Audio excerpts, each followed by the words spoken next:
اس کی بات سن کر مکی لشکر کے حوصلے پست ہو گئے، عزائم ڈھیلے پڑ گئے۔ چنانچہ ابو سفیان نے ایک قافلے کے ذریعے سے یہ پیغام بھیجا، لوگ تمہارے خلاف ہیں، ان سے ڈرو۔ یہ پیغام انہوں نے اس لیے بھیجا کہ مسلمان ان کی طرف نہ آئیں۔ جہاں تک مسلمانوں کا تعلق ہے، اس دھمکی کا ان پر کوئی اثر نہ ہوا۔ اس دھمکی نے ان کے ایمان کو اور بڑھا دیا۔ اللہ تعالیٰ سورہ آل عمران کی آیت نمبر 178 میں فرماتے ہیں، اس نے ان کے ایمان کو اور بڑھا دیا اور انہوں نے کہا، اللہ ہمارے لیے کافی ہے اور وہ بہترین کارساز ہے۔ آگے سورۃ آل عمران آیت نمبر 174 میں فرمایا، چنانچہ وہ اللہ کی رحمت اور فضل کے ساتھ پلٹے، انہیں کسی برائی نے نہ چھوا اور انہوں نے اللہ کی رضامندی کی پیروی کی اور اللہ بڑے فضل والا ہے۔ اس سال یعنی 3 ہجری میں سیدنا حسن رضی اللہ تعالی عنہ پیدا ہوئے۔ نبی کریم صلی اللہ علیہ وآلہ وسلم نے سیدنا عمر رضی اللہ تعالی عنہ کی بیٹی سیدہ حفصہ رضی اللہ تعالی عنہا سے نکاح کیا۔ سیدہ زینب بنت خزیمہ سے بھی نکاح فرمایا، لیکن یہ چند ماہ زندہ رہیں۔ وراثت کا قانون بھی اسی سال نافذ ہوا۔ مشرکہ عورت سے نکاح مسلمانوں کے لیے اب تک جائز تھا، لیکن اس سال حرام قرار پایا۔ احد میں جو مسلمانوں کو وقتی شکست اٹھانا پڑی، اس کے اثرات اچھے نہیں نکلے۔ دشمن دلیر ہو گئے اور وہ کھل کر مد مقابل آ گئے، اور کئی واقعات ایسے پیش آئے جو مسلمانوں کے حق میں بہتر نہیں تھے۔ یہاں ہم ان واقعات کا ذکر کرتے ہیں۔ ازل اور قارہ قبائل کے کچھ لوگ رسول اللہ صلی اللہ علیہ وآلہ وسلم کے پاس آئے اور درخواست کی کہ اے اللہ کے رسول، ہمارے ہاں اسلام کا چرچا ہے لیکن دین سکھانے والا کوئی نہیں، چنانچہ آپ ہمیں دین سکھانے اور قرآن پڑھانے کے لیے کچھ لوگوں کو بھیج دیں۔ نبی کریم صلی اللہ علیہ وآلہ وسلم نے ان کی درخواست سن کر اپنے 10 صحابہ کرام کو سیدنا عاصم رضی اللہ تعالی عنہ کی امارت میں روانہ فرمایا۔ جب یہ لوگ رجیح کے مقام پر پہنچے تو ان لوگوں نے غداری کی اور قبیلہ حزیل کی ایک شاخ بنو لاہیان کو ان پر چڑھا لائے۔ ان کے تقریباً 100 تیر اندازوں نے انہیں ایک ٹیلے پر گھیر لیا، پھر انہیں یہ عہد و پیمان دیا کہ اگر وہ لڑے بغیر نیچے اتر آئیں تو وہ انہیں قتل نہیں کریں گے۔ ان کی بات سن کر سیدنا عثمان رضی اللہ تعالی عنہ نے اترنے سے انکار کر دیا اور اپنے ساتھیوں کے ساتھ مل کر جنگ شروع کر دی۔ اس طرح اس جنگ میں 7 صحابہ شہید ہو گئے، 3 باقی رہ گئے۔ کفار نے پھر وہی عہد دیا، چنانچہ وہ تینوں ٹیلے سے اتر آئے، مگر کفار نے بد عہدی کی اور انہیں باندھ لیا۔ اس پر ان میں سے ایک نے کہا، یہ تم لوگوں کی پہلی بد عہدی ہے، میں تم لوگوں کے ساتھ نہیں جاؤں گا۔ کفار نے انہیں قتل کر دیا اور باقی 2 کو مکہ لے گئے۔ مکہ لے جا کر ان دونوں کو بیچ دیا۔ یہ دونوں خبیب بن عدی اور زید بن دسنہ رضی اللہ تعالی عنہ تھے۔ سیدنا خبیب رضی اللہ تعالی عنہ نے بدر میں حارث بن عامر بن نوفل کو قتل کیا تھا، لہٰذا انہیں کچھ عرصہ قید میں رکھ کر تنعیم لے جایا گیا اور قتل کر دیا گیا۔ انہوں نے قتل سے پہلے 2 رکعت نماز ادا کی اور ان پر بد دعا کی، پھر چند اشعار پڑھے، ان میں سے 2 یہ ہیں، میں مسلمان مارا جاؤں تو مجھے کچھ پرواہ نہیں کہ اللہ کی راہ میں کس پہلو پر قتل ہوتا ہوں، اور یہ تو اللہ کی ذات کے لیے ہے، اور اگر وہ چاہے تو بوٹی بوٹی کیے ہوئے اعضاء کو جوڑنے برکت عطا کر دے۔ اس کے بعد ابو سفیان نے حبیب سے کہا کہ کیا تم یہ پسند کرتے کہ تمہاری جگہ محمد صلی اللہ علیہ وآلہ وسلم ہمارے قبضے میں ہوتے اور ہم ان کی گردن مارتے اور تم اپنے اہل و عیال میں ہوتے؟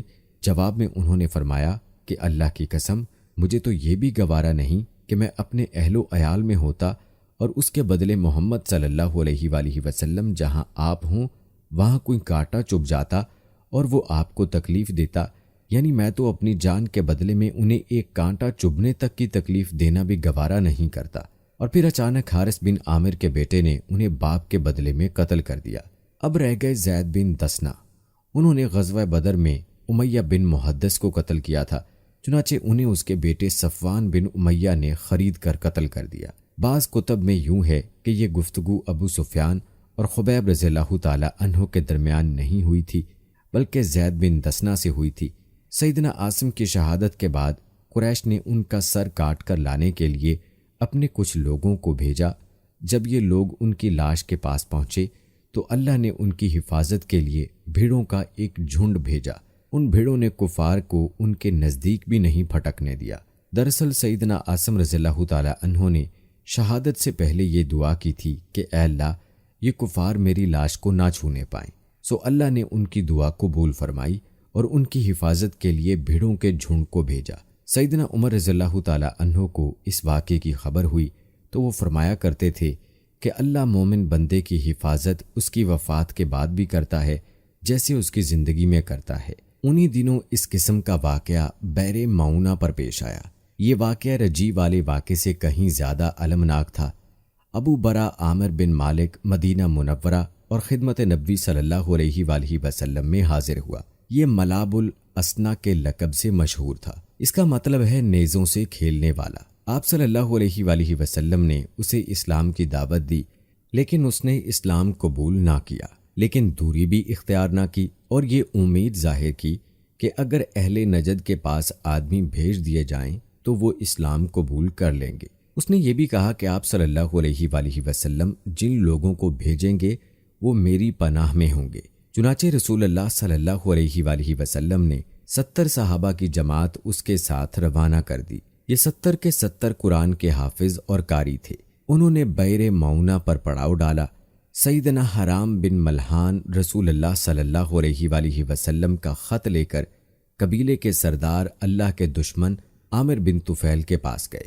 اس نے خط پڑھنے کی بجائے اپنے ایک آدمی کو اشارہ کیا کہ آپ کو قتل کر دیا جائے۔ اس نے کمر کی طرف سے نیزے کا وار کیا، نیزہ آر پار ہو گیا۔ وہ یہ کہتے ہوئے گرے کہ رب کعبہ کی قسم میں کامیاب ہو گیا۔ پھر اس نے فوراً باقی صحابہ کرام پر حملے کرنے کے لیے بنو عامر کو آواز دی۔ وہ اس لیے نہ آئے کہ ابو برا عامر بن مالک نے مسلمانوں کو پناہ دی تھی۔ انہوں نے اس کی آواز پر کان نہ دھرے۔ چنانچہ اس نے بنو سلیم کو آواز دی۔ بنو سلیم اور اس کی چند شاخوں رال، زکوان اور اسیہ نے آ کر صحابہ کرام کا محاصرہ کر لیا اور سب کو شہید کر ڈالا۔ صرف کعب بن زید اور عمر بن امیہ زمری بچ گئے۔ کعب بن زید تو زخمی تھے، ان لوگوں نے انہیں مردہ خیال کیا، چنانچہ انہیں بعد میں شہداء کے درمیان میں سے اٹھا لیا گیا۔ وہ زندہ رہے اور غزوہ خندق میں شہید ہو گئے۔ عمر بن امیہ زمری مسلم بن عقبہ کے ساتھ اونٹ چرانے کے لیے گئے ہوئے تھے۔ انہوں نے پڑاؤ کی جگہ پر پرندوں کو منڈلاتے دیکھا تو بھانپ گئے کہ کوئی سانحہ ہو گیا ہے۔ فوراً وہاں پہنچے۔ حالات دیکھ کر مسلم بن عقبہ نے ان دشمنوں سے لڑ کر شہید ہونے کا فیصلہ کیا۔ چنانچہ وہ ان سے لڑے اور لڑتے لڑتے شہید ہو گئے۔ عمر بن امیہ کو قید کر لیا گیا۔ جب عامر بن طفیل کو بتایا کہ ان کا تعلق قبیلہ مضر سے ہے تو عامر نے ان کی پیشانی کے بال کٹوا کر انہیں اپنی ماں کی طرف سے آزاد کر دیا۔ اس کی ماں نے ایک گردن آزاد کرنے کی منت مانی تھی۔ عمر بن امیہ مدینہ منورہ کی طرف روانہ ہوئے۔ راستے میں قرقرہ نامی ایک مقام پر پہنچے تو بنو کلاب کے 2 آدمی ملے۔ عمر بن امیہ نے انہیں دشمن کے آدمی خیال کیا اور قتل کر دیا، حالانکہ ان کے پاس رسول اللہ صلی اللہ علیہ وآلہ وسلم کی طرف سے عہد موجود تھا۔ چنانچہ جب یہ مدینہ منورہ پہنچے اور اس واقعے کی اطلاع دی تو رسول اللہ صلی اللہ علیہ وآلہ وسلم نے فرمایا، تم نے 2 ایسے آدمیوں کو قتل کیا ہے جن کی دیت مجھے دینا ہوگی۔ اللہ کے رسول صلی اللہ علیہ وآلہ وسلم کو واقع رجی اور بئر معونہ سے بہت رنج پہنچا۔ یہ دونوں حادثے ایک ہی مہینے یعنی صفر 4 ہجری میں پیش آئے تھے، اور کہا جاتا ہے کہ دونوں حادثوں کی خبر آپ صلی اللہ علیہ وآلہ وسلم کو ایک ہی رات پہنچی تھی۔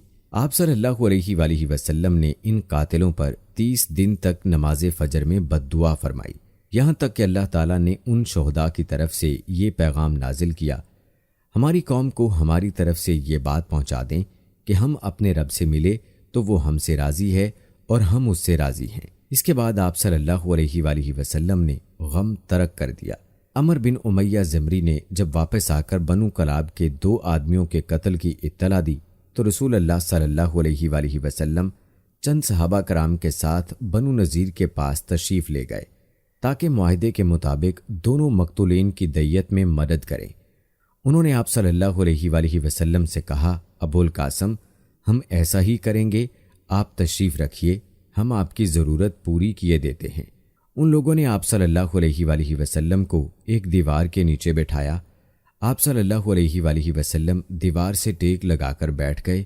ادھر یہود جمع ہوئے، ان پر شیطان سوار تھا۔ انہوں نے باہم مشورہ کیا اور کہا کہ ہم میں سے کون ہے جو اس بھاری پتھر کو اوپر لے جا کر آپ صلی اللہ علیہ وآلہ وسلم کے سر پر گرا دے۔ اس پر ایک بدبخت ترین یہودی عمر بن جہش اٹھا اور اس نے کہا کہ یہ کام میں کروں گا۔ پھر اس نے پتھر اٹھایا اور اسے اوپر کی طرف لے چلا۔ ادھر جبرائیل علیہ السلام نے آ کر نبی کریم صلی اللہ علیہ وآلہ وسلم کو ان کے ارادے کی خبر کر دی۔ چنانچہ آپ صلی اللہ علیہ وآلہ وسلم تیزی سے اٹھے اور مدینہ منورہ چلے آئے۔ بعد میں صحابہ کرام بھی آپ سے آ ملے۔ آپ نے انہیں سازش سے آگاہ فرمایا۔ اس واقعے پر نبی کریم صلی اللہ علیہ وآلہ وسلم نے محمد بن مسلمہ کو بنو نذیر کے پاس بھیجا۔ ان کے ذریعے سے آپ صلی اللہ علیہ وآلہ وسلم نے یہود کو پیغام دیا کہ تم لوگ مدینہ سے نکل جاؤ، اب تم یہاں نہیں رہ سکتے، تمہیں 10 دن کی مہلت ہے، اس کے بعد جو یہاں نظر آیا اس کی گردن مار دی جائے گی۔ رسول اللہ صلی اللہ علیہ وآلہ وسلم کے اس فرمان پر یہودیوں نے وہاں سے چلنے کی تیاری شروع کر دی، لیکن اسی دوران میں رئیس المنافقین عبداللہ بن ابی نے انہیں کہلا بھیجا کہ ڈٹ جاؤ اور یہاں سے نکلنے سے انکار کر دو، میرے ساتھ 2000 جنگجو ہیں، وہ تمہارے ساتھ تمہارے قلعوں میں داخل ہوں گے اور تمہاری حفاظت کی خاطر جان دے دیں گے، اور بنو قریظہ اور بنو غطفان بھی تمہاری مدد کریں گے۔ اس کا پیغام سن کر یہود نے اپنے اندر قوت اور مضبوطی محسوس کی اور رسول اللہ صلی اللہ علیہ وآلہ وسلم سے کہلا بھیجا کہ ہم یہاں سے نہیں جائیں گے، آپ جو کر سکتے ہیں کر لیں۔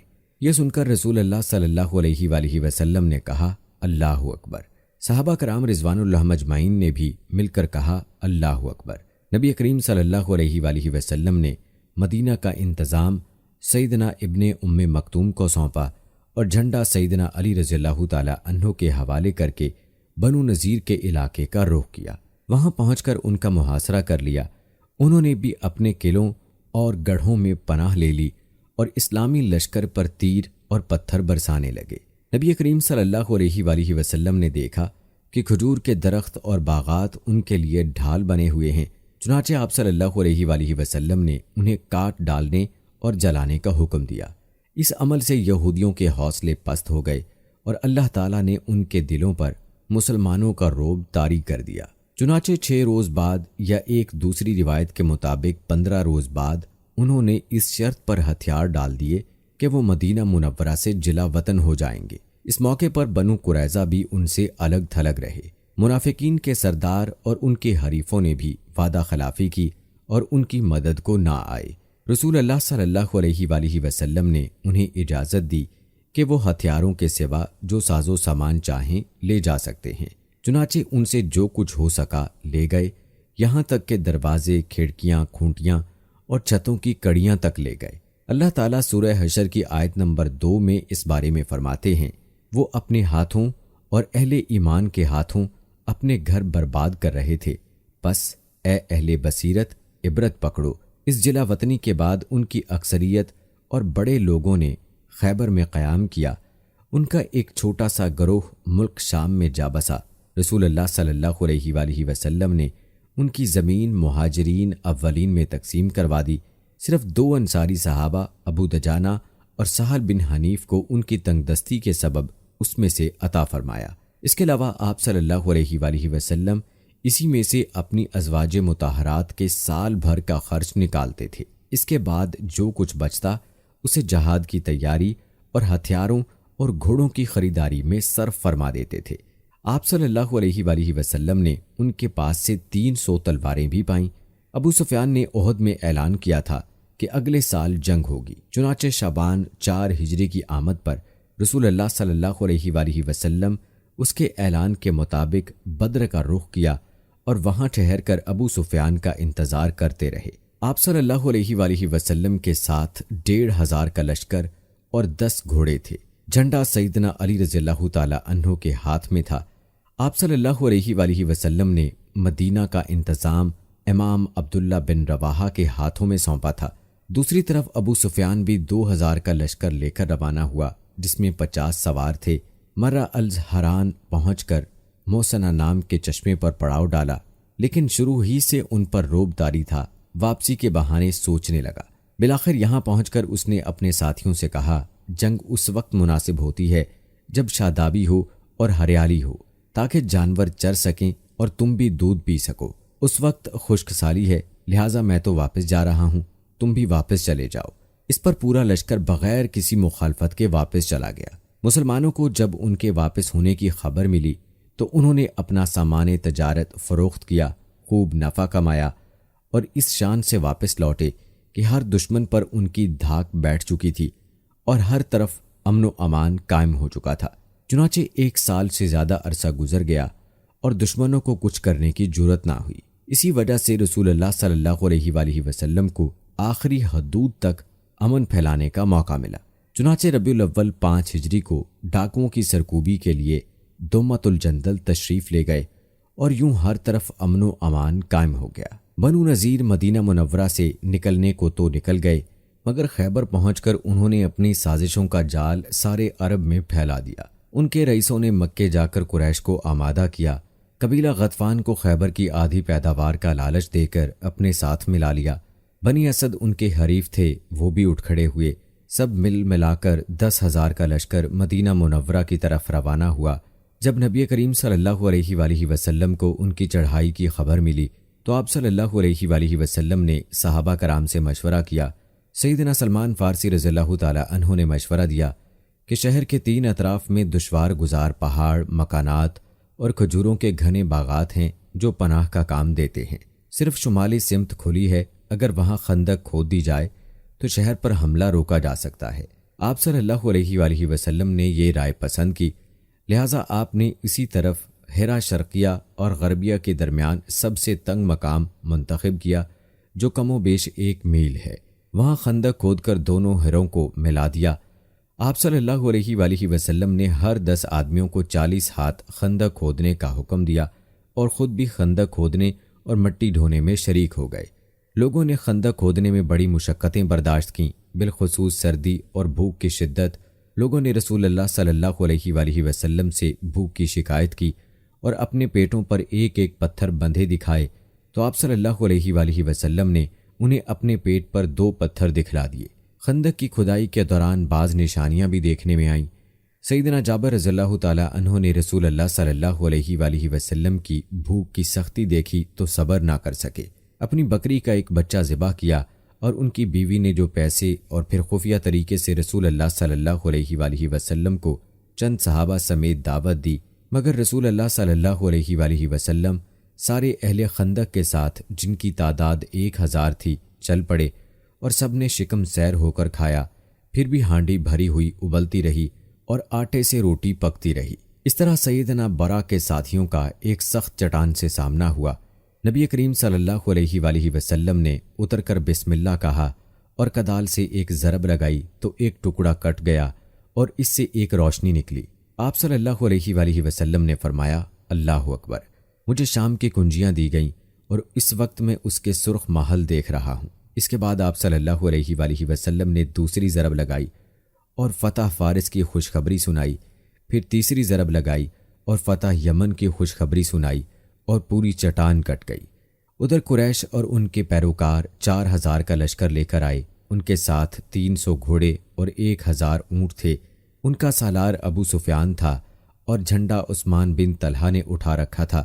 جب یہ لشکر مدینہ کے قریب پہنچا تو خندق دیکھ کر دنگ رہ گیا، چنانچہ انہیں مدینہ منورہ کے باہر پڑاؤ کرنا تھا۔ ادھر 3000 مسلمان پوری طرح ہوشیار تھے اور خندق کی نگرانی کر رہے تھے۔ دونوں اطراف سے تیر اندازی شروع ہوئی جو کئی دن تک جاری رہی۔ ایک روز مشرکین کے شاہ سواروں کی ایک جماعت نے ایک تنگ مقام سے خندق عبور کر لی۔ ان لوگوں میں عمر بن عبدود، اکرمہ بن ابو جہل اور زرار بن خطاب وغیرہ شامل تھے۔ ان کے گھوڑے اندر داخل ہو کر چکر کاٹنے لگے۔ ایسے میں سیدنا علی رضی اللہ تعالی عنہ چند مسلمانوں کے ساتھ نکلے اور جس مقام سے انہوں نے خندق عبور کی تھی اس پر قبضہ کر لیا۔ اس طرح انہوں نے ان لوگوں کو واپسی کا راستہ بند کر دیا۔ اس پر عمر بن عبدود نے انہیں مقابلے کے لیے للکارا۔ وہ بہت بہادر اور ظالم تھا۔ سیدنا علی رضی اللہ تعالی عنہ نے کوئی بات کہہ کر اسے بھڑکا دیا۔ وہ گھوڑے سے اتر آیا۔ اب دونوں نے بڑھ چڑھ کر ایک دوسرے پر وار کیے۔ آخر سیدنا علی رضی اللہ تعالی عنہ نے اسے ایک کاری ضرب لگائی، وہیں ڈھیر ہو گیا۔ باقی مشرک بچ نکل کر بھاگنے میں کامیاب ہو گئے۔ بھاگتے وقت ان کی بدحواسی کا عالم یہ کہ اکرمہ اپنا نیزہ چھوڑ کر بھاگ گیا۔ نوفل بن عبداللہ خندق میں جا گرا، جس سے مسلمانوں نے قتل کر دیا۔ اب مشرکین نے تیر اندازی شروع کر دی۔ تیروں کے ساتھ وہ پتھر بھی برسا رہے تھے۔ مسلمان عورتیں ایک قلعے میں محفوظ تھیں۔ وہ قلعہ بنو قریظہ کے پاس تھا۔ بنو قریظہ نے جب یہ دیکھا کہ مسلمان حملے کی زد میں ہیں، ادھر میدان خالی ہے، تو قلعے پر قبضے کی نیت سے آگے بڑھے۔ ایک یہودی تو پھاٹک کے پاس پہنچ گیا اور تو نے بھی انہیں دیکھ لیا اور ان کے ارادے کو بھانپ لیا۔ سیدنا زبیر رضی اللہ تعالی عنہ کی والدہ اور نبی کریم صلی اللہ علیہ وآلہ وسلم کی پھوپھی سیدہ صفیہ رضی اللہ تعالی عنہا آگے بڑھیں اور ان پر حملہ کر دیا۔ آن کی آن میں وہ ڈھیر ہو گیا۔ کیا انہوں نے اس کا سر کاٹ کر میدان میں پھینک دیا؟ اپنے ساتھی کا سر دیکھ کر بنو قریظہ کے لوگ یہ سمجھے کہ قلعے میں مسلمانوں کی فوج موجود ہے، اس لیے آگے بڑھنے سے رک گئے اور واپس لوٹ گئے۔ غزوہ خندق شوال 5 ہجری میں پیش آیا تھا۔ مشرکین نے تقریباً 1 ماہ تک مسلمانوں کا محاصرہ جاری رکھا۔ اس کا مطلب ہے کہ محاصرہ شوال میں شروع ہوا اور ذکر میں ختم ہوا۔ ابن سعد کا بیان ہے کہ جس روز رسول اللہ صلی اللہ علیہ وآلہ وسلم واپس ہوئے وہ بدھ کا دن تھا اور ذکر ختم ہونے میں 7 دن باقی تھے۔ اس جنگ میں دونوں اطراف کے بہت کم لوگ مارے گئے، یعنی 10 مشرکین اور 7 مسلمان۔ ان میں سے ایک تیر سعد بن معاذ رضی اللہ تعالی عنہ کو لگا، جس سے ان کے بازو کی بڑی رگ کٹ گئی۔ انہوں نے اللہ سے دعا کی کہ قریش کی جنگ اگر باقی ہے تو انہیں زندہ رکھے، ورنہ اسی زخم کو ان کی موت کا سبب بنا دے۔ البتہ دعا میں یہ بھی کہا، اللہ مجھے موت نہ دے یہاں تک کہ بنو قریظہ سے میری آنکھیں ٹھنڈی ہو جائیں۔ خندق کی لڑائی دراصل جان اور مال کے نقصان کی نہیں تھی، بلکہ یہ جنگ اعصاب کی تھی۔ اس میں کوئی خونریز مارکا پیش نہیں آیا، لیکن پھر بھی یہ اسلامی تاریخ کی ایک فیصلہ کن جنگ تھی۔ اس جنگ کے نتیجے میں مشرکین کے حوصلے پست ہو گئے اور ان پر یہ بات واضح ہو گئی کہ مسلمانوں کی ایک چھوٹی سی جماعت کو جو مدینہ منورہ میں نشو و نما پا رہی تھی ختم نہیں کر سکتے۔ وہ کیا عرب کی کوئی بھی طاقت انہیں ختم نہیں کر سکتی؟ اس خیال کی وجہ یہ تھی کہ وہ خندق میں مشرکین بڑی طاقت، بھاری ساز و سامان کے ساتھ آئے تھے۔ اس سے بڑی طاقت فراہم کرنا عربوں کے بس کی بات نہیں تھی۔ اس لیے رسول اللہ صلی اللہ علیہ وآلہ وسلم نے احزاب سے واپسی پر فرمایا، اب ہم ان پر چڑھائی کریں گے، وہ ہم پر چڑھائی نہیں کریں گے۔ اب ہمارا لشکر ان کی طرف جائے گا۔ رسول اللہ صلی اللہ علیہ وآلہ وسلم غزوہ خندق سے واپس آ کر ابھی کپڑے اتار کر حضرت ام سلمہ رضی اللہ تعالی عنہا کے گھر میں غسل کر کے ابھی فارغ ہوئے تھے کہ جبرائیل علیہ السلام تشریف لے آئے اور بنو قریظہ کی طرف نکلنے کا حکم دے کر بولے کہ میں آگے آگے جا رہا ہوں، ان قلعوں میں زلزلہ برپا کروں گا اور ان کے دلوں میں دہشت ڈال دوں گا۔ یہ کہہ کر وہ فرشتوں کے ساتھ روانہ ہو گئے۔ ادھر رسول اللہ صلی اللہ علیہ وآلہ وسلم نے منادی کروا دی کہ جو شخص سن رہا ہے اور اطاعت کرتا ہے وہ عصر کی نماز بنو قریظہ میں ادا کرے گا۔ اس کے آپ صلی اللہ علیہ وآلہ وسلم نے مدینہ کا انتظام ابن ام مکتوم کو سونپا اور سیدنا علی رضی اللہ تعالی عنہ کو جنگ کا پرچم تھما کر ایک ہراول دستے کے ساتھ آگے روانہ کیا۔ بنو قریظہ نے انہیں دیکھا تو نبی کریم صلی اللہ علیہ وآلہ وسلم کو برا بھلا کہنے لگے، مذاق اڑانے لگے۔ ادھر مسلمان اعلان سن کر جھٹ پٹ تیار ہو کر نکل پڑے۔ بعض لوگ ابھی راستے میں تھے کہ عصر کا ٹائم ہو گیا، چنانچہ کچھ نے وہیں نماز پڑھ لی اور کچھ نے بنو قریظہ جا کر نماز پڑھی۔ رسول اللہ صلی اللہ علیہ وآلہ وسلم بھی مہاجرین اور انصار کے ساتھ نکلے۔ آپ نے بنو قریظہ کے دیار میں پہنچ کر ایک کنویں پر پڑاؤ ڈالا۔ اللہ تعالیٰ نے بنو قریظہ کے دلوں پر ایسا رعب طاری کیا کہ وہ اپنے قلعوں اور گڑھیوں سے ہی نکل نہ سکے۔ مسلمانوں نے سختی سے محاصرہ جاری رکھا۔ جب یہود نے دیکھا کہ محاصرہ طول پکڑتا جا رہا ہے تو سوچا کہ اپنے بعض مسلمان حریفوں سے مشورہ کریں۔ چنانچہ انہوں نے رسول اللہ صلی اللہ علیہ وآلہ وسلم سے درخواست کی کہ وہ ابو لبابہ کو بھیج دیں تاکہ ان سے مشورہ کر لیا جائے۔ آپ نے ابو لبابہ کو بھیج دیا۔ ان کو دیکھ کر مرد حضرات ان کی طرف دوڑ پڑے۔ عورتیں اور بچے ان کو دیکھ کر دھاڑیں مار کر رونے لگے۔ اس کیفیت کو دیکھ کر ابو لبابہ رضی اللہ تعالی عنہ پر رقت طاری ہو گئی۔ اس پر یہود نے کہا کہ کیا آپ مناسب سمجھتے ہیں کہ ہم محمد صلی اللہ علیہ وآلہ وسلم کے فیصلے پر ہتھیار ڈال دیں؟ انہوں نے کہا ہاں یہی کرنا چاہیے۔ ساتھ ہی انہوں نے اپنے حلق کی طرف اشارہ کیا کہ تم تباہ کر دیے جاؤ۔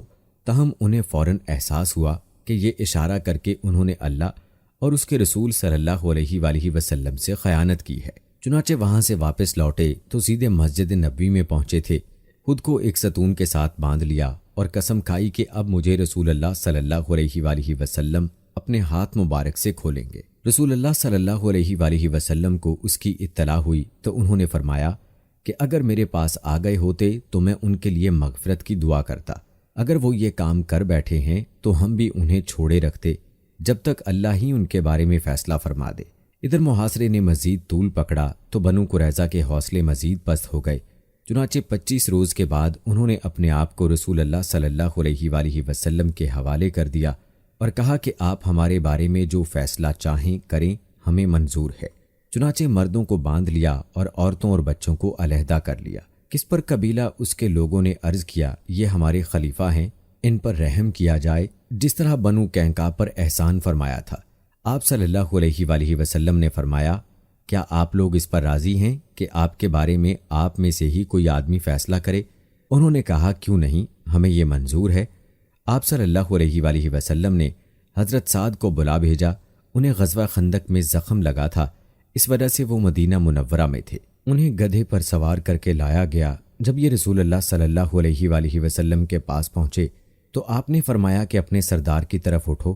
چنانچہ یہ لوگ اٹھ کر ان کے استقبال کے لیے گئے، انہیں چاروں طرف سے گھیر لیا اور کہنے لگے، آپ ہمارے حریف ہیں، ہمارے لیے اچھا فیصلہ کیجیے۔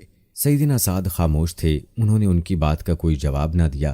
جب وہ لوگ زیادہ اصرار کرنے لگے تو وہ بولے کہ اب وقت آ گیا ہے کہ سعد کو اللہ کے بارے میں ملامت کرنے پر کسی ملامت کرنے والے کی پرواہ نہیں۔ اس پر بعض لوگ مدینہ منورہ لوٹ آئے اور قیدیوں کی موت کا اعلان کر دیا۔ جب سعد رضی اللہ تعالی عنہ اترے تو انہیں بتایا گیا کہ بنو قریظہ ان کی ثالثی پر متفق ہیں، تو انہوں نے فیصلہ سنایا کہ مردوں کو قتل کر دیا جائے، عورتوں اور بچوں کو قید کر لیا جائے اور اموال تقسیم کر دیے جائیں۔ رسول اللہ صلی اللہ علیہ وآلہ وسلم نے فرمایا، تم نے ان لوگوں کے بارے میں وہی فیصلہ کیا ہے جو 7 آسمانوں کے اوپر سے اللہ کا فیصلہ ہے۔ یہ فیصلہ یہودی شریعت کے مطابق تھا، بلکہ ان کی شریعت سے کہیں زیادہ نرم اور رحم پر مبنی تھا۔ سیدنا سعد کے اس فیصلے کے بعد بنو قریظہ کو مدینے لایا گیا اور بنو نجار کی ایک عورت کے گھر میں قید کر دیا گیا۔ یہ حارث کی بیٹی تھی۔ اس کے بعد مدینہ منورہ کے بازار میں خندق کھودی گئی اور انہیں وہاں لے جایا گیا اور ان خندقوں میں ان کی گردنیں ماری گئیں۔ ان کی تعداد 400 کے قریب تھی۔ یہ بھی کہا جاتا ہے کہ 6 اور 700 کے درمیان تھی۔ انہی کے ساتھ بنو نذیر کا سردار بھی مارا گیا۔ یہ ان 20 سرداروں میں سے تھا جنہوں نے قریش اور بنو غطفان کو جنگ کے لیے آمادہ کیا تھا۔ پھر بنو قریظہ کے پاس آ کر انہیں عہد شکنی پر آمادہ کیا تھا، یہاں تک کہ انہوں نے مسلمانوں کے مشکل ترین وقت میں ان کے ساتھ غداری کی اور غداری کرتے وقت اس سے یہ شرط لگائی تھی کہ وہ ان کے ساتھ رہے، جو حشر ان کا ہوگا اس کا بھی وہی ہوگا۔ چنانچہ محاصرہ ختم ہونے کے بعد اور ہتھیار ڈال دینے کے بعد یہ بھی ان کے ساتھ قتل کر دیا گیا۔ جب بنو قریظہ کا کام تمام ہو گیا تو بندہ صالح سعد بن معاذ کی دعا قبول ہوگی۔ وہ مسجد نبوی کے خیمے میں تھے تاکہ نبی کریم صلی اللہ علیہ وآلہ وسلم پاس ہی سے ان کی عیادت کر لیا کریں۔ ایک دن ان کے اوپر سے ایک بکری گزر گئی، اس سے ان کا زخم تازہ ہو گیا اور ہنسلی کی ہڈی کے پاس سے خون بہنے لگا۔ اس قدر خون جاری ہوا کہ ان کی موت واقع ہو گئی۔ اس کا جنازہ مسلمانوں کے ساتھ ساتھ فرشتوں نے بھی اٹھایا اور ان کی موت پر رحمان کا عرش لرز اٹھا۔ ادھر ابو لبابہ پر 6 راتیں گزر چکی تھیں۔ نماز کے وقت ان کی بیوی ان کو کھول دیتی تھی، اس کے بعد وہ پھر سے اپنے آپ کو باندھ لیتے تھے۔ آخر سیدہ ام سلمہ رضی اللہ تعالی عنہا کے گھر میں ان کی توبہ نازل ہوئی۔ سیدہ ام سلمہ رضی اللہ تعالی عنہا نے ان کو بشارت دی تو لوگ ان کو کھولنے کے لیے دوڑ پڑے، لیکن انہوں نے لوگوں کو روک دیا اور کہا کہ رسول اللہ صلی اللہ علیہ وآلہ وسلم کے سوا مجھے کوئی نہ کھولے۔ آخر رسول اللہ صلی اللہ علیہ وآلہ وسلم نماز فجر کے لیے نکلے تو انہیں کھول دیا۔ غزوہ بنو قریظہ کے بعد مسلمانوں نے اور کی فوجی سرگرمیاں انجام دیں۔ ان میں اہم یہ ہیں کہ یہی ثمامہ بن اسال رسول اللہ صلی اللہ علیہ وآلہ وسلم اور ان کے لائے گئے دین کو سخت ناپسند کرتا تھا۔ چنانچہ محرم 6 ہجری کو مسلمہ کذاب کے کہنے پر بھیس بدل کر نبی کریم صلی اللہ علیہ وآلہ وسلم کو قتل کرنے نکلے، اور ادھر رسول اللہ صلی اللہ علیہ وآلہ وسلم محمد بن مسلمہ بہن کے ساتھ 30 سواروں کو سریحہ کے اطراف میں بھیجا تھا تاکہ بنی بکر بن کلاب کو تنبیہ کریں۔ سریحہ بصرہ کے راستے میں مدینہ منورہ سے 7 رات کے وقت فاصلے پر واقع ہے۔ 3 سواروں نے واپس آتے ہوئے ثمامہ بن اسال کو دیکھ لیا، انہیں ان پر شک گزرا، چنانچہ گرفتار کر کے مدینہ منورہ لے آئے اور مسجد کے ایک ستون سے باندھ دیا۔ نبی کریم صلی اللہ علیہ وآلہ وسلم وہاں سے گزرے تو فرمایا، ثمامہ تمہارے نزدیک کیا ہے؟ انہوں نے فرمایا، میرے نزدیک خیر ہے۔ اگر قتل کرو گے تو ایک خون والے کو قتل کرو گے، اگر احسان کرو گے تو ایک احسان والے پر احسان کرو گے، اگر مال مانگو جو چاہو دے دیا جائے گا۔ نبی کریم صلی اللہ علیہ وآلہ وسلم ان کی بات سن کر مسکرا دیے اور انہیں ان کے حال پر چھوڑ کر آگے بڑھ گئے۔ دوسرے روز نبی کریم صلی اللہ علیہ وآلہ وسلم پھر ادھر سے گزرے تو فرمایا کہ ثمامہ تمہارا کیا حال ہے؟ وہ بولا، میں ٹھیک ہوں۔ اگر قتل کرو گے تو ایک قصاص والے کو قتل کرو گے، اگر احسان کرو گے تو ایک قدردان پر احسان کرو گے، اگر مال چاہو تو مانگو جو چاہو دیا جائے گا۔ آپ صلی اللہ علیہ وآلہ وسلم ان کی بات سن کر مسکرائے اور آگے بڑھ گئے۔ تیسرے دن پھر یہی گفتگو ہوئی۔ اس روز آپ صلی اللہ علیہ وآلہ وسلم نے فرمایا، یا ثمامہ کو چھوڑ دو۔ صحابہ کرام رضوان اللہ مجمعین نے انہیں چھوڑ دیا۔ اس کے بعد انہوں نے غسل کیا اور مسلمان ہو گئے۔ اسلام لانے کے بعد وہ بولے کہ اللہ کی قسم، اسلام لانے سے پہلے روئے زمین پر کوئی چہرہ آپ صلی اللہ علیہ وآلہ وسلم کے چہرے سے زیادہ قابل نفرت نہیں تھا، لیکن اب آپ صلی اللہ علیہ وآلہ وسلم کا چہرہ روئے زمین پر سب سے زیادہ محبوب ہو گیا ہے، اور اللہ کی قسم ہم اسلام لانے سے قبل کوئی بھی دین اسلام سے زیادہ ناپسند نہیں تھا، لیکن اب آپ صلی اللہ علیہ وآلہ وسلم کا دین تمام ادیان سے زیادہ محبوب ہو گیا ہے۔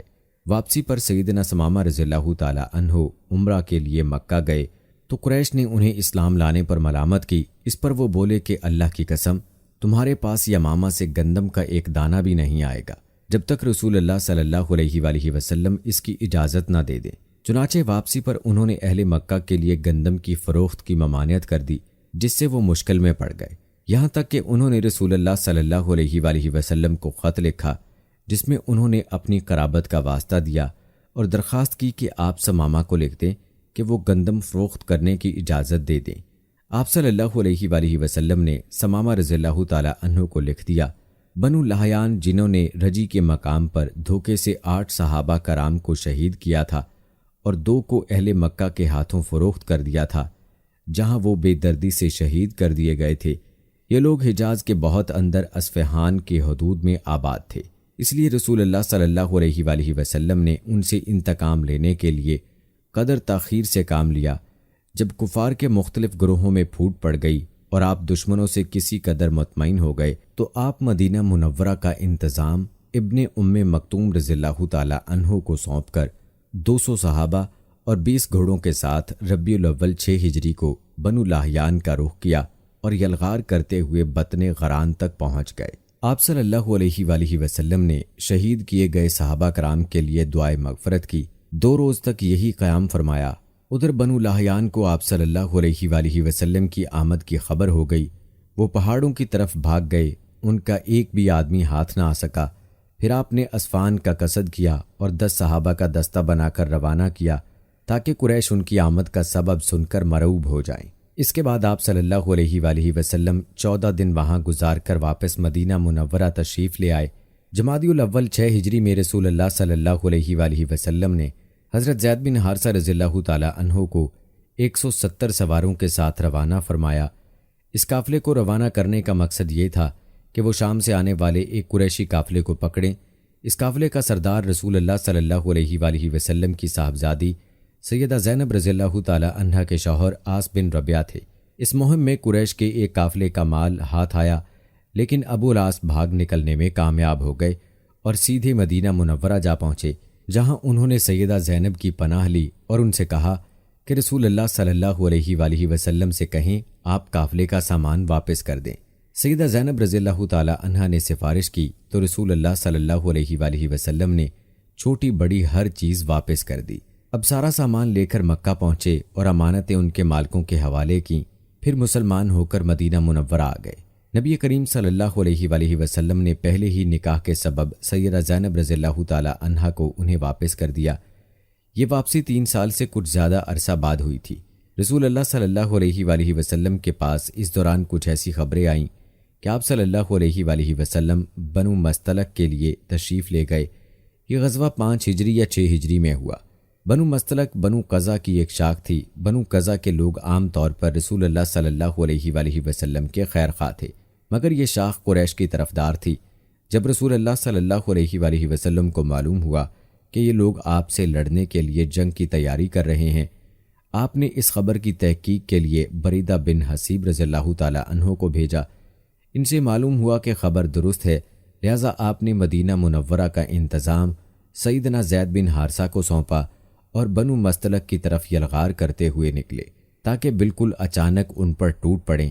آپ کے ساتھ 700 صحابہ کرام تھے اور بنو مستلق اس وقت مریسا نامی ایک چشمے پر پڑاؤ ڈالے ہوئے تھے۔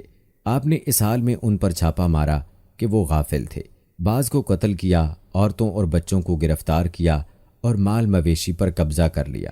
اس وقت شعبان 5 ہجری کے آخری دن تھے اور یہ بھی کہا جاتا ہے کہ 6 ہجری کے شروع کے دن تھے۔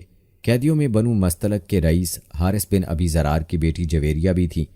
مدینہ آ کر ان کے اسلام لانے پر نبی کریم صلی اللہ علیہ وآلہ وسلم نے انہیں آزاد کر کے ان سے شادی کر لی۔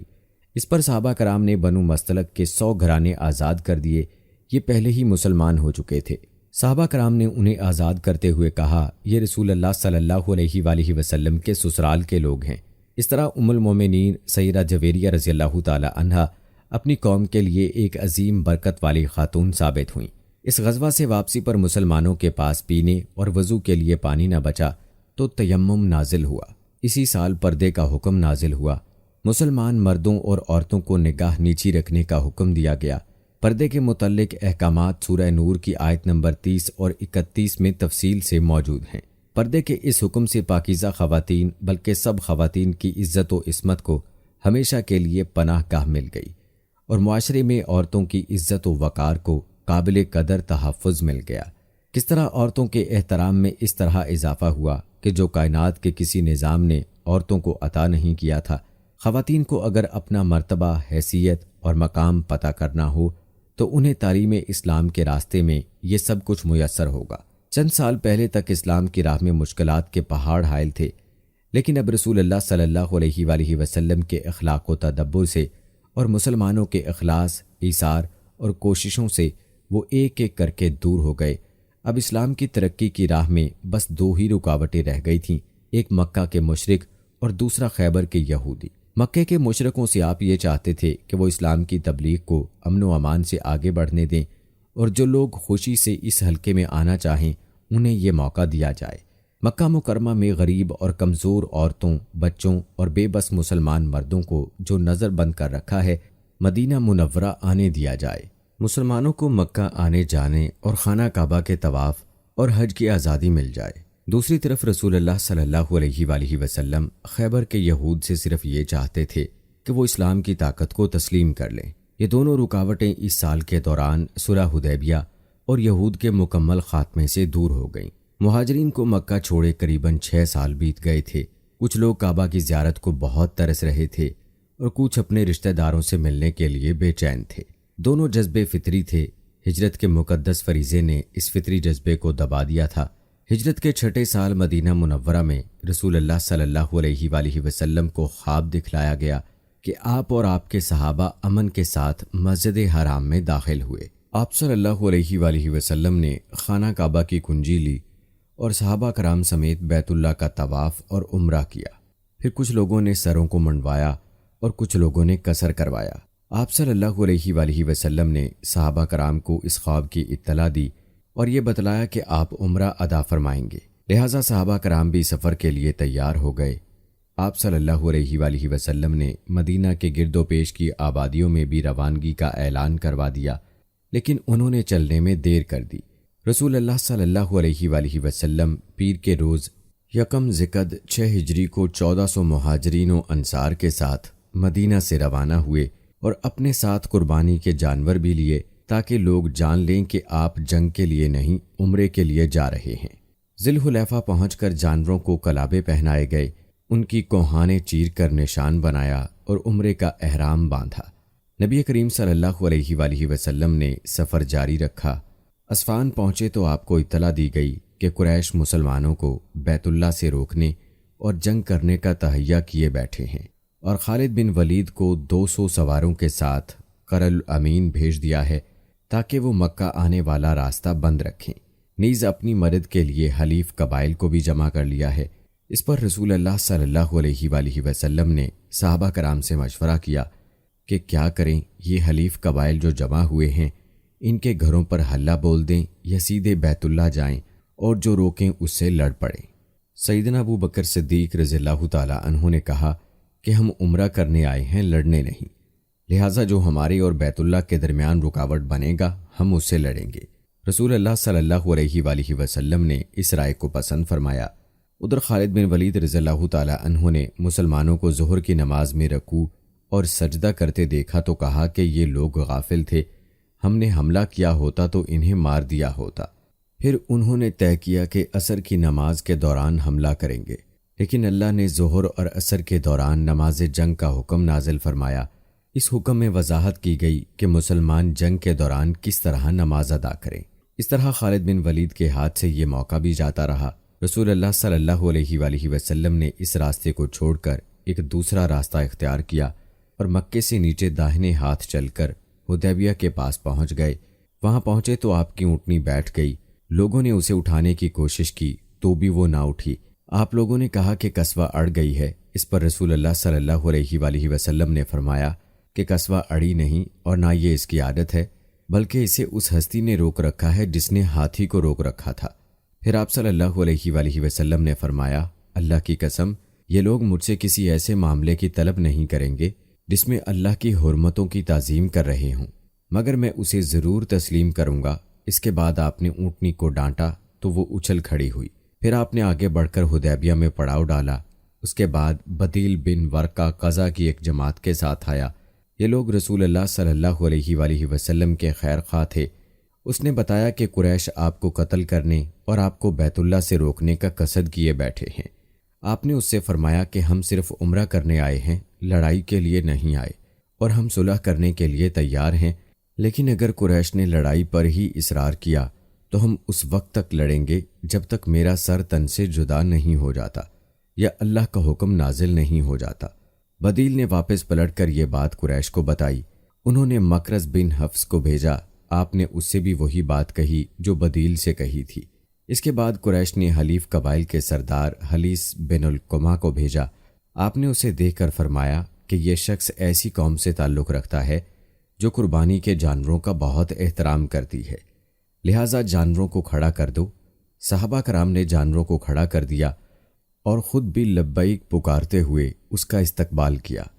اس نے یہ حالت دیکھی تو کہا، سبحان اللہ، ان لوگوں کو بیت اللہ سے روکنا ہرگز مناسب نہیں۔ بیت اللہ کے رب کی قسم، قریش برباد ہوئے، یہ لوگ عمرہ کرنے آئے ہیں۔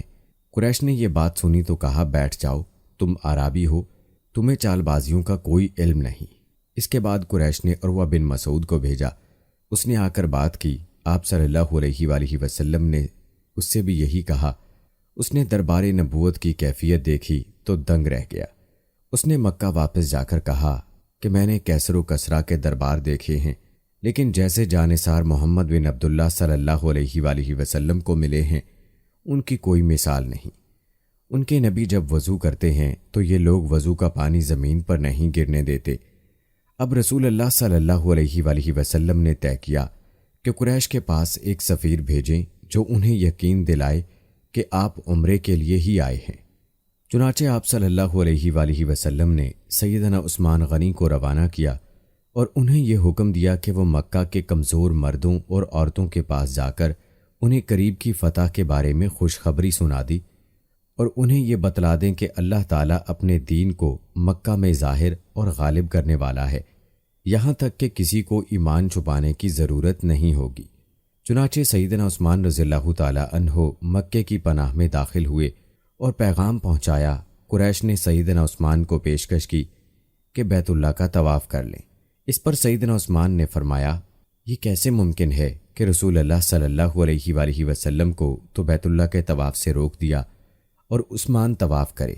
پھر انہوں نے سیدنا عثمان رضی اللہ تعالیٰ عنہ کو روک لیا۔ غالباً وہ یہ چاہتے تھے کہ آپس میں مشورہ کر لیں اور پھر اپنے جواب سمیت ان کو رخصت کریں۔ جب انہیں لوٹنے میں دیر ہوئی تو مسلمانوں میں یہ افواہ پھیل گئی کہ انہیں قتل کر دیا گیا ہے۔ چونکہ قاصد کے قتل کا مقصد اعلان جنگ ہے، اس لیے رسول اللہ صلی اللہ علیہ وآلہ وسلم نے فرمایا کہ ہم لوگ اس جگہ سے ٹل نہیں سکتے جب تک ان کے لیے کوئی مار کا آرائی نہ کر لیں۔ پھر آپ نے ایک درخت کے نیچے 1400 صحابہ سے بیعت لی۔ صحابہ نے بڑی گرم جوشی کے ساتھ موت پر اور میدان سے نہ بھاگنے پر بیعت لی۔ اس موقع پر رسول اللہ صلی اللہ علیہ وآلہ وسلم نے اپنا ایک ہاتھ دوسرے ہاتھ سے پکڑ کر فرمایا، یہ عثمان کا ہاتھ ہے۔ لیکن جب بیعت مکمل ہو چکی تھی اور سیدنا عثمان رضی اللہ تعالی عنہ آ گئے، اللہ تعالیٰ نے اس بیعت کی فضیلت میں سورہ فتح کی آیت 18 نازل فرمائی۔ یقیناً اللہ مومنین سے راضی ہوا جب وہ آپ سے درخت کے نیچے بیعت کر رہے تھے، اور وہیں سے اس کا نام بیعت رضوان مشہور ہوا۔ قریش نے اس بات کا سنا تو ان پر بہت زبردست روب طاری ہوا اور صلح کے لیے سہیل بن عمر کو بھیجا۔ سہیل بن عمر نے ایک لمبی گفتگو کی، آخرکار یہ شرائط طے ہوئیں۔ نمبر 1، رسول اللہ صلی اللہ علیہ وآلہ وسلم اس سال مکے میں داخل ہوئے بغیر لوٹ جائیں گے۔ اگلے سال مکہ آئیں گے اور 3 روز قیام کریں گے۔ ان کے ساتھ کوئی ہتھیار نہیں ہوگا، صرف تلوار ہوگی، وہ بھی میان کے اندر۔ نمبر 2، فریقین میں 10 سال کے لیے جنگ بند رہے گی۔ نمبر 3، جو شخص محمد صلی اللہ علیہ وآلہ وسلم کے عہد میں داخل ہونا چاہے ہو سکتا ہے، اور جو قریش کے عہد میں داخل ہونا چاہے ہو سکتا ہے۔ نمبر 4، قریش کا جو آدمی مسلمانوں کی پناہ میں جائے گا، مسلمان اسے قریش کے حوالے کر دیں، لیکن مسلمانوں کا جو شخص قریش کی پناہ میں آئے گا، قریش اسے واپس نہیں کریں گے۔ نمبر 5، اس کے بعد آپ صلی اللہ علیہ وآلہ وسلم نے سیدنا علی رضی اللہ تعالی عنہ کو بلایا اور فرمایا کہ لکھو بسم اللہ الرحمن الرحیم۔ اس پر سہیل بن عمر نے فرمایا، ہم نہیں جانتے کہ رحمان کیا ہے، آپ بسمی کا اللہم لکھیں۔ رسول اللہ صلی اللہ علیہ وآلہ وسلم نے انہیں یہی لکھنے کا حکم دیا۔ پھر آپ نے املا لکھوائی۔ یہ وہ بات ہے جس پر محمد صلی اللہ علیہ وآلہ وسلم نے مصالحت کی ہے۔ اس پر سہیل نے کہا کہ اگر ہم جانتے کہ آپ اللہ کے رسول ہیں تو ہم نہ آپ کو بہت اللہ سے روکتے اور نہ آپ سے جنگ کرتے، لہٰذا آپ محمد بن عبداللہ لکھوائیں۔ آپ صلی اللہ علیہ وآلہ وسلم نے فرمایا، میں اللہ کا رسول ہوں اگرچہ تم جھٹلاؤ۔ پھر آپ صلی اللہ علیہ وآلہ وسلم نے سیدنا علی رضی اللہ تعالی عنہ کو فرمایا کہ لفظ رسول اللہ صلی اللہ علیہ وآلہ وسلم کو مٹا کر محمد بن عبداللہ لکھیں۔ سیدنا علی رضی اللہ تعالی عنہ انہوں نے مٹانا گوارا نہ کیا، اس لیے رسول اللہ صلی اللہ علیہ وآلہ وسلم نے خود اپنے دست مبارک سے مٹایا۔ پھر پوری دستاویز کے 2 نسخے لکھے گئے، ایک قریش کے لیے اور دوسرا مسلمانوں کے لیے۔ صلح حدیبیہ کی شرائط شروع میں بہت سخت تھیں، اس لیے کچھ مسلمانوں کو انہیں ماننے میں تامل ہو رہا تھا، لیکن جب رسول اللہ صلی اللہ علیہ وآلہ وسلم خود انہیں مانتے تو انکار کی جرت کون کرتا؟ اور پھر چند دن بعد ہی ثابت ہو گیا کہ یہ شرائط اسلام کے حق میں بہت ہی فائدہ مند تھی۔ ابھی صلح نامہ لکھا جا رہا تھا کہ سہیل کے صاحبزادے ابو جندل بیڑیاں گھسیٹتے آ پہنچے۔ سہیل نے ان کی واپسی کا مطالبہ کر دیا۔ نبی کریم صلی اللہ علیہ وآلہ وسلم نے فرمایا، ابھی تو تحریر مکمل بھی نہیں ہوئی۔ اس پر سہیل نے کہا، تب میں آپ سے صلح ہی نہیں کرتا۔ آپ صلی اللہ علیہ وآلہ وسلم نے فرمایا، اچھا تو تم اسے میری خاطر چھوڑ دو۔ اس نے کہا، یہ بھی نہیں ہو سکتا۔ پھر سہیل نے ابو جندل کو مارا۔ ابو جندل نے چیخ کر کہا کہ مسلمانوں، کیا میں مشرکین کی طرف واپس کیا جاؤں گا کہ وہ مجھے میرے دین سے فتنے میں ڈالیں؟ اتنے میں اس پر اللہ کے رسول صلی اللہ علیہ وآلہ وسلم نے فرمایا، صبر کرو اور ثواب کا باعث سمجھو، اللہ تمہارے لیے اور تمہارے علاوہ جو کمزور مسلمان ہیں ان سب کے لیے کشادگی اور پسند کی جگہ بنائے گا۔ ہم نے مشرکین سے صلح کر لی ہے، ہم نے ان کو اور انہوں نے ہمیں، اس پر اللہ کا عہد دے رکھا ہے، اس لیے ہم اس پر بد عہدی نہیں کریں گے۔ اس صلح کا اثر اسلامی دعوت کی رفتار پر بہت عام ہوا۔ عرب سے ملنے اور انہیں اسلام کی دعوت دینے کا موقع مسلمانوں کو ملا، چنانچہ لوگ بکثرت اسلام میں داخل ہوئے، اور صرف 2 سال میں مسلمانوں کی تعداد اتنی ہو گئی کہ 19 برسوں میں نہیں ہوئی تھی۔ اکابرین قریش، جو کہ قریش کا نچوڑ تھے، یعنی عمر بن عاص رضی اللہ تعالی عنہ، خالد بن ولید رضی اللہ تعالی عنہ اور عثمان بن طلحہ رضی اللہ تعالی عنہ جیسے افراد اپنی رغبت اور مرضی سے اسلام میں داخل ہونے کے لیے مسجد نبوی آئے، اسلام پر بیعت کی اور اس کے راستے میں جان و مال، عزت، طاقت اور اپنا سب کچھ قربان کرنے کا معاہدہ کیا۔ تب آپ صلی اللہ علیہ وآلہ وسلم نے فرمایا، مکہ نے اپنے جگر گوشوں کو ہمارے حوالے کر دیا۔ محرم 7 ہجری میں رسول اللہ صلی اللہ علیہ وآلہ وسلم نے خیبر کا قصد فرمایا۔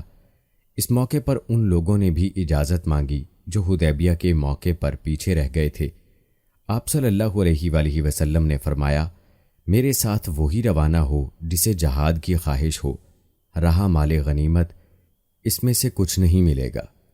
اس اعلان کے بعد آپ صلی اللہ علیہ وآلہ وسلم کے ساتھ بیت رضوان والے ہی 1400 صحابہ روانہ ہوئے۔ آپ خیبر جانے والے راستے پر روانہ ہوئے۔ قریباً نصف راستہ طے کرنے کے بعد آپ نے دوسرا راستہ اختیار فرمایا جو ملک شام سے خیبر پہنچاتا تھا۔